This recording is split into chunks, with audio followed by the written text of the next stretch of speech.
तो hello friends, स्वागत है आपका आहान कम्पिटिटिव क्लासेस के इस यूट्यूब चैनल पर। जैसा कि आप सबको पता है, आईबीपीएस आरआरबी क्लर्क की नोटिफिकेशन आ चुकी है।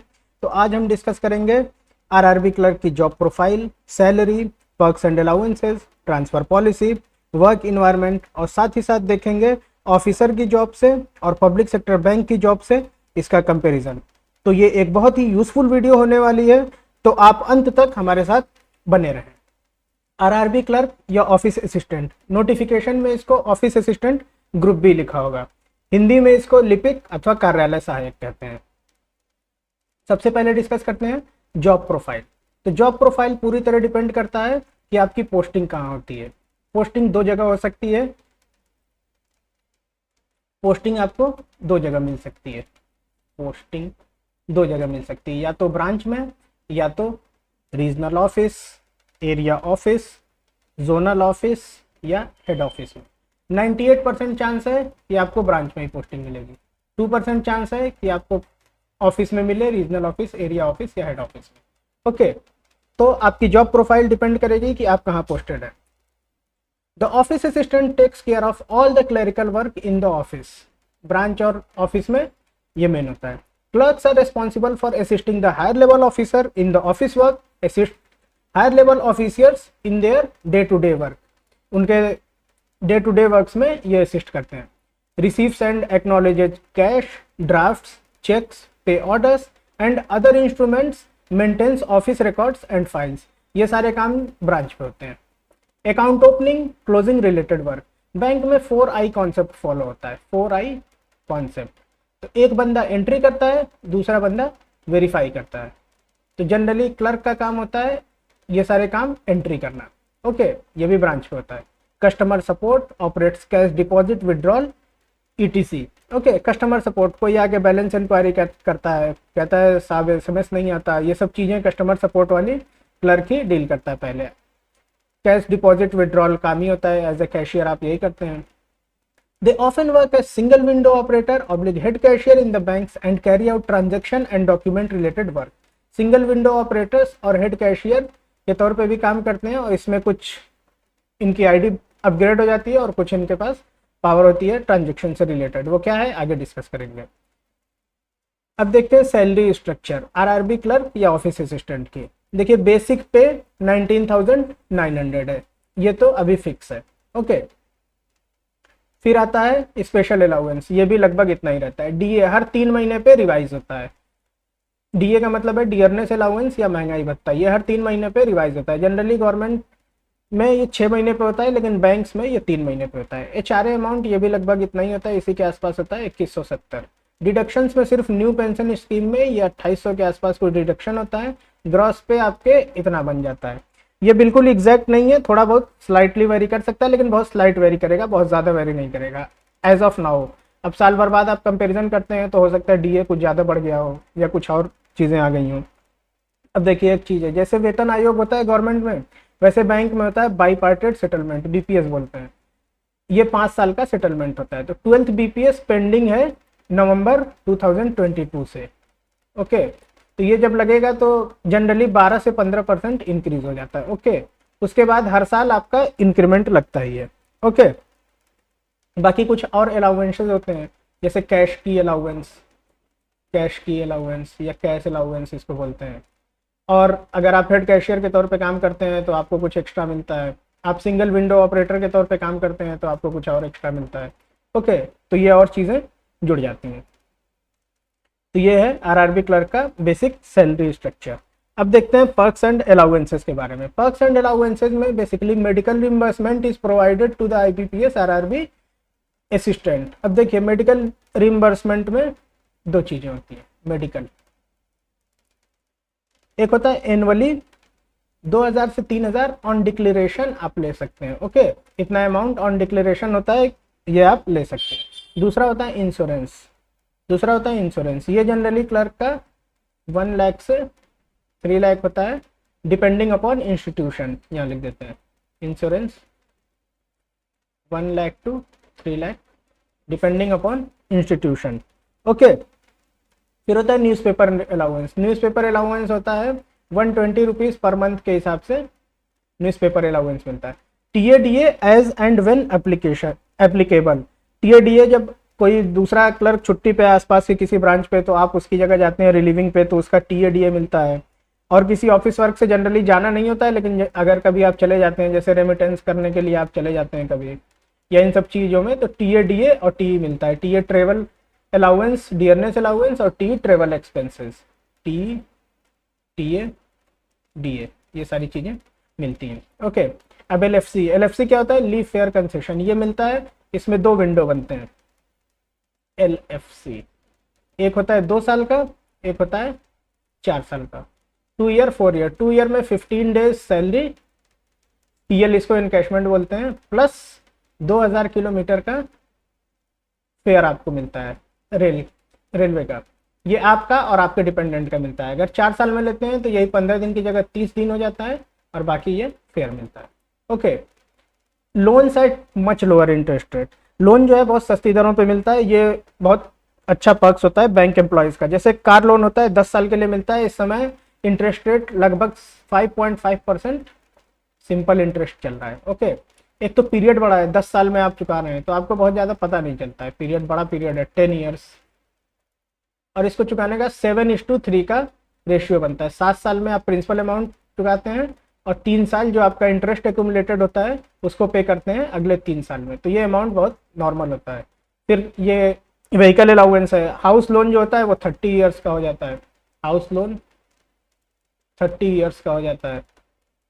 ओके, फिर आपको सीसी लोन मिल जाता है। सीसी लोन 3 लाख से 5 लाख तक का सीसी लोन मिल जाता है, 3 लाख टू 5 लाख। ओके, तो ये आपको सारी पर्क्स एंड अलाउंस मिलती हैं। ओके, फिर आता है एक फेस्टिवल एडवांस। फेस्टिवल एडवांस में क्या होता है? फेस्टिवल एडवांस में आप देखेंगे जनरली, फेस्टिवल एडवांस में आप किसी एक महीने की सैलरी आप ले सकते हैं। एक minute, let me rub it.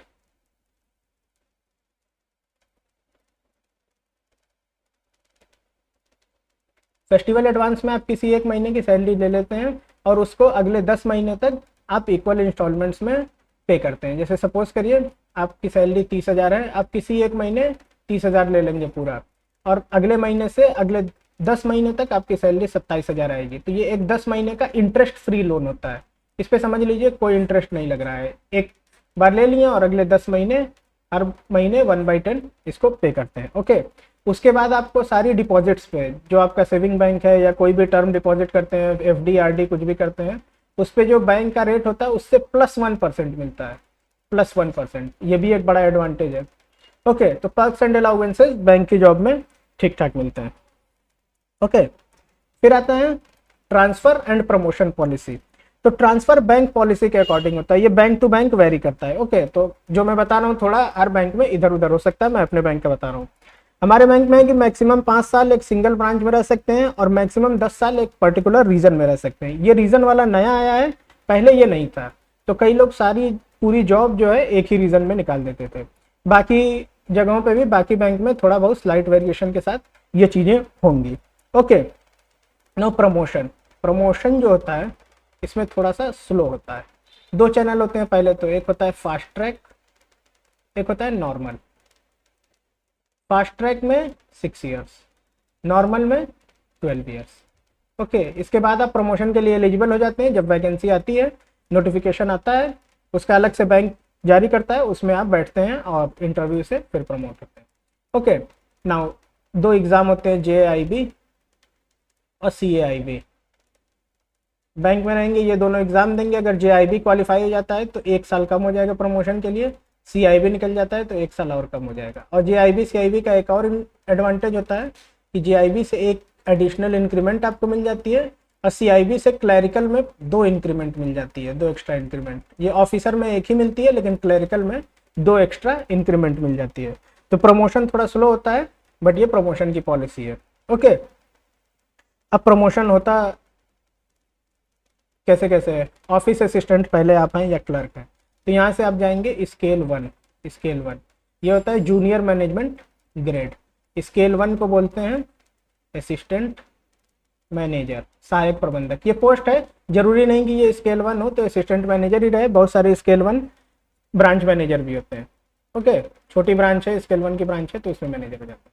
Scale 2 manager, scale 3 senior manager.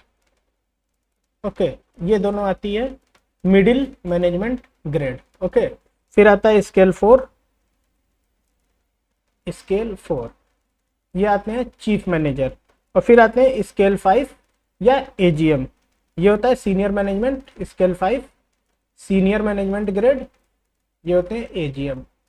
और उसके बाद आता है टॉप मैनेजमेंट, उसके बाद आता है टॉप मैनेजमेंट। तो अभी टॉप मैनेजमेंट में ग्रामीण बैंक में प्रमोशन नहीं है, यहाँ तक पहुँचते पहुँचते क्लर्क रिटायर भी हो जाते हैं। ओके, तो ये सहायक प्रबंधक, प्रबंधक, वरिष्ठ प्रबंधक, मुख्य प्रबंधक, ऐसे ये सारी पोस्ट चलती हैं। Okay, next work environment. देखिए वर्क इन्वायरमेंट डिपेंड करता है आपकी पोस्टिंग कहाँ है। जनरली ग्रामीण इलाके में पोस्टिंग होती है तो ग्रामीण लोग होते हैं जनरली सहयोगी होते हैं। 95% लोग ऐसे होंगे जो आपकी बात मानेंगे, 5% ही ऐसे होंगे जो आर्गुमेंट करेंगे या ऐसा कुछ करेंगे, तो वो आप अपने से डील कर सकते हैं। इसमें लिमिटेड ऑपरेशन और लिमिटेड वर्क होता है, सीमित काम होता है और सीमित जो है चीज़ें होती हैं। इसमें कैश का लेन देन होगा, अकाउंट ओपनिंग, लोन बेसिक होंगे, नेफ्ट आरटीजीएस होगा। बाकी ये एडवांस चीज़ें नेट बैंकिंग और मोबाइल बैंकिंग का ऐप जो है बहुत सारे ग्रामीण बैंक का भी है नहीं, और जिनका है उनका भी बहुत एडवांस इंफ्रास्ट्रक्चर नहीं है, बहुत ही बेसिक सा ऐप है इनका। ओके, कई ग्रामीण बैंक में भी डिमांड ड्राफ्ट नहीं बनता है, डीडी है ही नहीं।